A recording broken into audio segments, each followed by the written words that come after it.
Hello, everyone. Welcome to the Learn Languages HD audio podcast. We love to have you with us. Make sure to learn something new today and expand your horizons for a little bit. December, January, and February are known to the students' population worldwide as months that are in red for stress zone. That's where most of the countries worldwide and for university students and for high school students perform final examination. That's why we wanted to dedicate this episode to all of you who have or who had already had trouble with the stress and dealing with the stress of the examination season. Also, it was a good chance for us to talk about the balance between studying and working, or between your personal life and your working life, your business life. So, all of us tend to fall in that trap of sometimes giving too much on one end and completely forgetting about the other things and responsibilities that we have, or we just find it so overwhelming to be on all of those places in the same time being. And that's something that we can't do much about. Basically, in our lives, we have to encounter multiple roles. So we are both parents and business people, or we're both students and we are supposed to work, or we all have different responsibilities, and balancing those out in the same time can get quite stressful at times. And that's why we thought that this could be a right moment to introduce that topic, give you some advice on how to help yourself in those situations. It seems like a good start of the year to acquire that new skill of dealing with stress that new responsibilities and new events bring in our lives. First of all, when we focus on student population, many times people ask themselves, why do I need this? Like, why shouldn't I just, or why couldn't I just sit in my room with the book, complete my studying responsibilities, and that's all? In many countries, however, that's still a problem, that those kinds of extracurricular activities or self improvement on the other levels that are not strictly connected or tied to school are not appreciated enough at the moment. But a positive example of the systems that incorporated these activities into their curriculums or into the general acceptance, generally socially approved, those kinds of activities and involvement systems that stimulate that kind of response, we could say that the United States is quite good there. Why United States?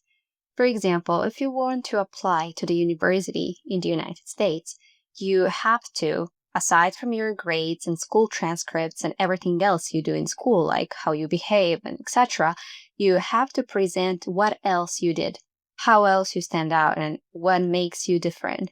So basically, you could show your hobbies, you could show your other responsibilities, tasks, anything that involves you in community, any community, anything that makes you more well-rounded person and personality.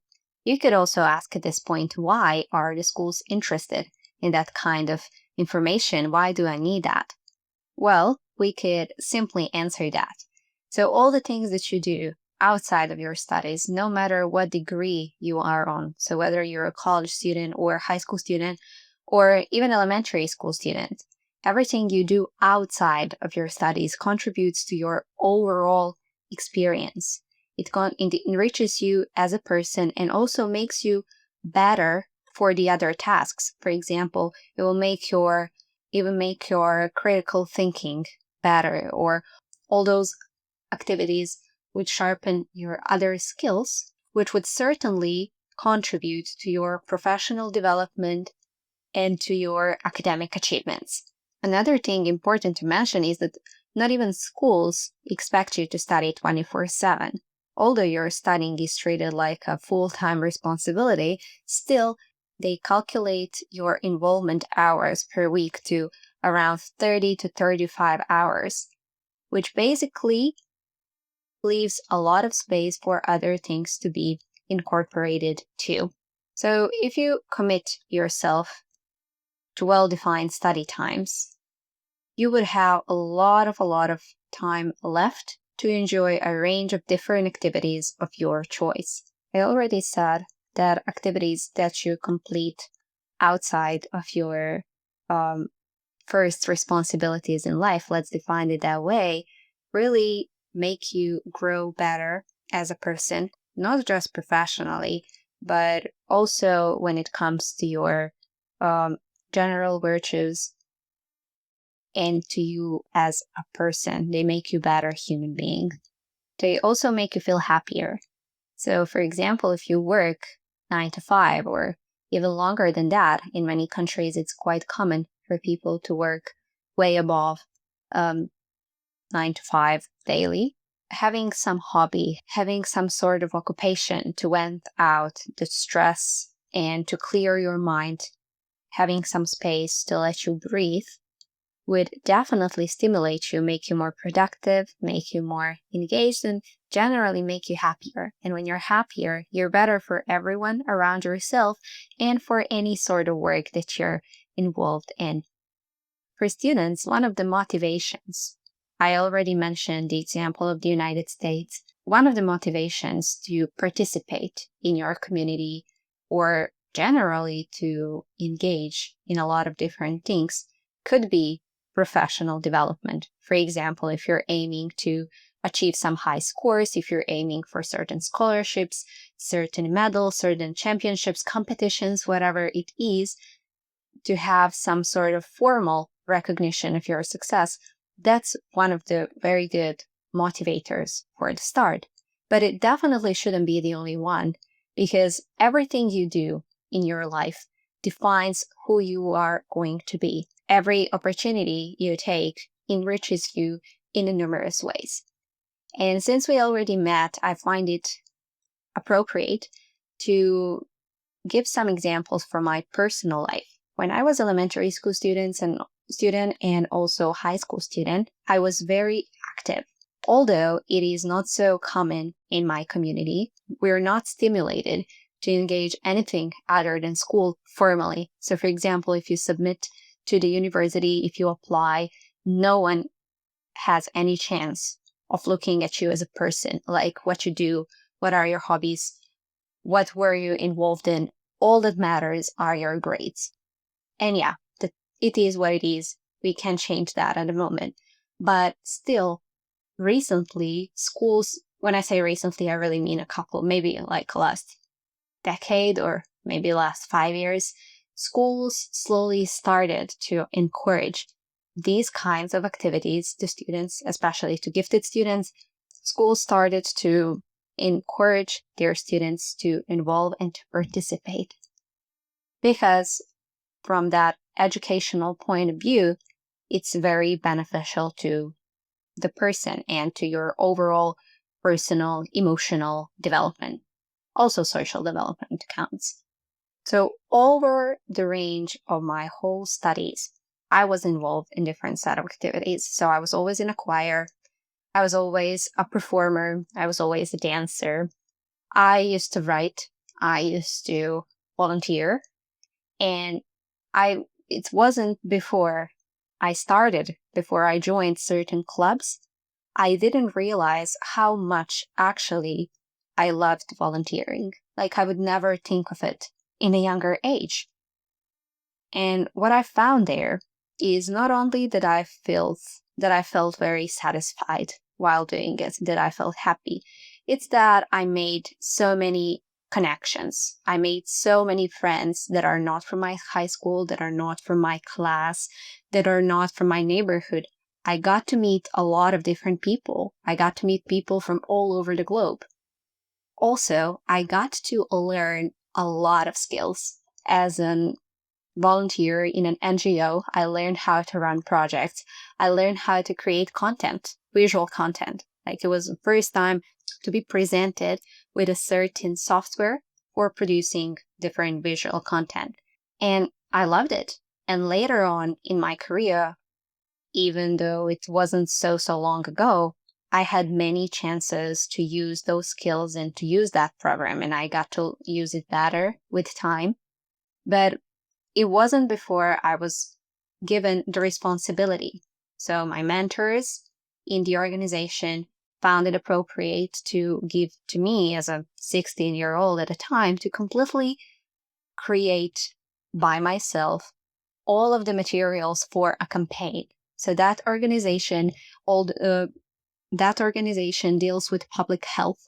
So every December, when we celebrate the International Day of Fight Against HIV, they create something special to the community. And that year, they gave me the chance to translate certain messages and to create visuals for their posters, for their billboards, and for their social media. For me, it was a huge thing, a huge responsibility, but it taught me a few things. Not to mention that some of my first experiences teaching English were actually as a volunteer in American Corner in my country.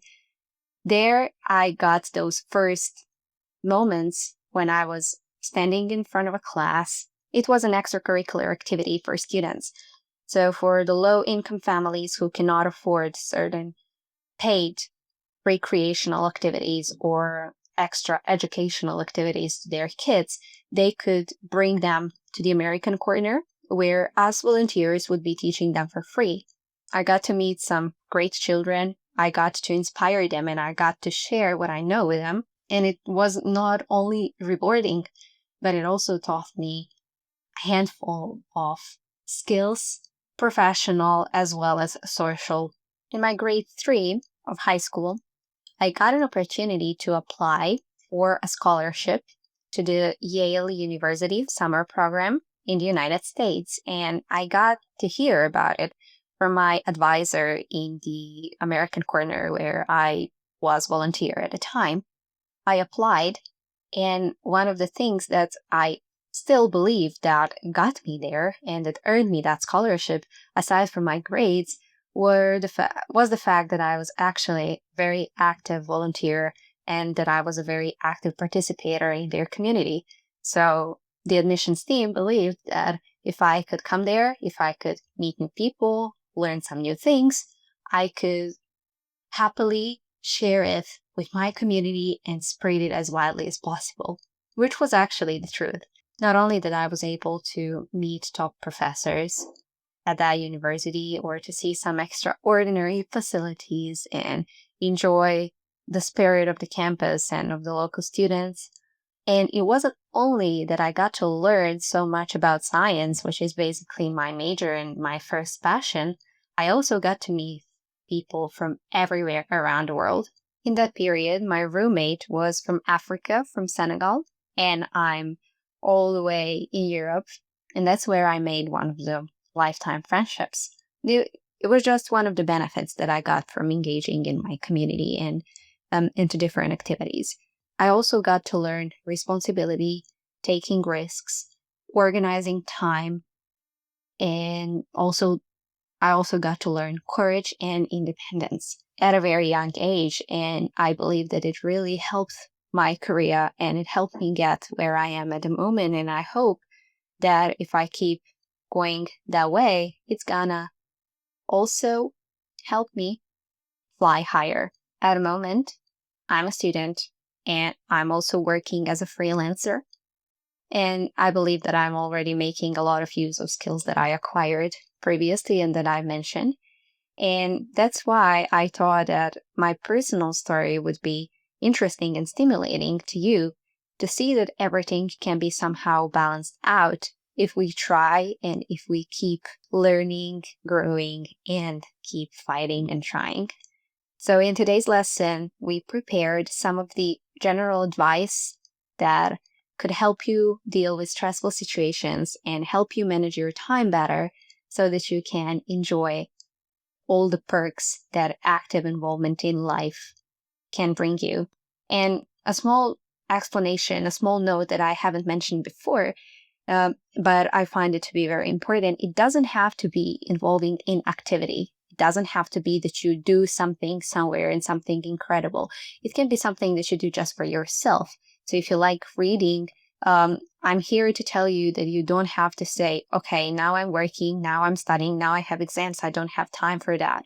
Or if you're really passionate about sports, you can happily incorporate that in your schedule and enjoy growing on both of the sides of your life. Also, it could be social life. Like many students have that trouble if they are very successful educationally. They found it hard to maintain active social life, which also doesn't have to be the fact. So here are our tips and general advice if you find yourself in that situation or if you know someone who can benefit from this idea. First advice would be to create clear boundaries. That's something that many people complained about when it came to whole COVID situation and lockdowns, that when working from home, they find it really hard to set a boundary between their private time and between their working time. So in this case, we can also understand it the same way, so that you need to make a time, like time slots, time boundary between everything you want to incorporate in your daily routines. But also create clear boundaries for me signifies that you should think about what makes you happy, what you enjoy, what makes you happy, what you enjoy, what is that really is your passion, and what is that you really want to commit for. And it leads to the fact that you should create clear boundaries in time, but you should also create and set specific goals for yourself or specific intentions. They don't have to be something measurable. For example, I would read 20 pages a day, or I would go for a marathon, or my goal is to get a promotion. Doesn't have to be like that. It can be just your own personal intention, but it has to be clear. You have to know what is that you want to really commit to. Second piece of advice would be to take control.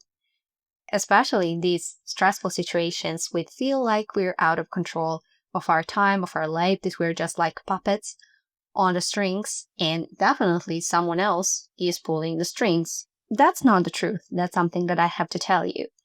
So you should organize yourself and don't let activities overwhelm you. When I say organize, it doesn't really mean to only to organize your time. It means to organize your life, whatever that signifies for you. For me, it was to organize my storage space, to organize my closet, to organize my digital files, to kind of create certain tidiness all around me. And that will help me also be more clear in my mind, and help me organize my time accordingly. Some specific tools that could help you with getting organized um, are, for example, Microsoft To Do as a very useful and neat software for creating to-do lists and all the other sorts of lists. You can title them any way you want. It has very clear interface and is easy to use and to set as you want. And you can connect it to your PC since it's a Microsoft software. There is a high chance that you already have it installed on your computer or your phone. So why don't you give it a try? Another very famous tool at the moment is Notion. It's like a note-taking app. Generally, it started as a note-taking software, so many students worldwide use it to take their notes and to organize their educational life before a new semester or over the semester. But people also use it to organize all different sets of things. So there you can find templates for project organization, or you can just create it on your own. That's something that really makes this application stand out, that you can frame it any way you want. So basically you can make it a to-do list, you can make it your diary, you can make it your school notebook, whatever you want, and you can also create the interface any way you like. And a good thing is that there are plenty of resources and tutorials online on how to use Notion, and also all different sets of ideas, how you can implement it, like what people use it for. So it can maybe give you some ideas how you could benefit from the software. Other people really don't prefer going all digital with those kind of stuff. And partially I'm like that. I do use Notion and I did use Microsoft To Do, but when I'm really into a stressful situation, I really prefer going completely analog, like taking a notebook or a pen and piece of paper and writing down what's in my head, trying to organize it um, on the paper. Seems to be much easier than it is to do it in my head. Another advice that is related to student situation is to study with others. Many students claim that when they feel very stressed, they lose motivation somehow. It's maybe not so logical, but after a longer period of time, we do tend to experience certain burnout, certain lack of will and motivation. And that's where studying with others could help you with. Not only that would keep you accountable, but would help you to get yourself to do it. So if you already scheduled a session with your friends, you're far less likely to actually cancel it and not to study. And there is that psychological trick that when you're doing it with others, you would be comparing yourself to them. So if you see all of them studying, you would feel bad not to do so. And you will start, or you will be just staring at a book, and somehow you will get to go through it. This actually works for the business life as well. If you have a difficult project that you feel really stressed about and that troubles your mind, but you feel very hard to get yourself to do it and to concentrate on it, then if you just share your working space with someone, you don't really have to be working on the same project. It could be your husband or your significant other or your family members, your friends. You could be just sitting at the same space, and while you're together, you will feel more strength and more power to embark on your own tasks. Another advice that I used to hear often is to study in small chunks.